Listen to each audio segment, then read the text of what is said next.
ก่อนเราขอเขา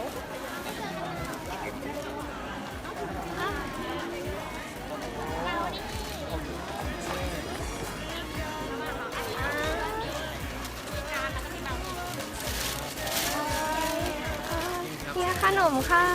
ขอบคุณครับ หนูนั่งรถไฟมาเลยนะ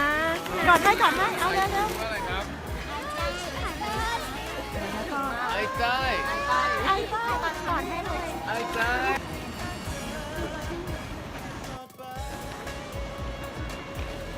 เฮียนี่เรือนจิงโจ้น้อย เป็นจริงเจ้าน้อยอุ้ยจะข้ามถนนแล้วนะพรุ่งนี้เจอกันไม่ใช่พรุ่งนี้วันที่13เจอกันที่ไทยเฟสนะครับสวนอะไรนะครับ สวนโยโยกิค่ะ โยโยกิโกเอ็น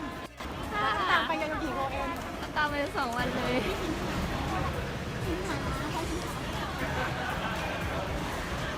เฮียขอจุ๊บหน้าจอหน่อย ฮะ จุ๊บหน้าจอหน่อย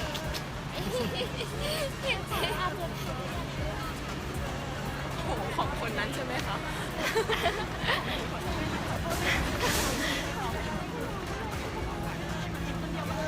เฮียขอจับมือครั้งสุดท้ายหน่อยอ้าเฮ้ยพรุ่งนี้ก็เจอ เดี๋ยวไปถ่ายเช้าๆนะ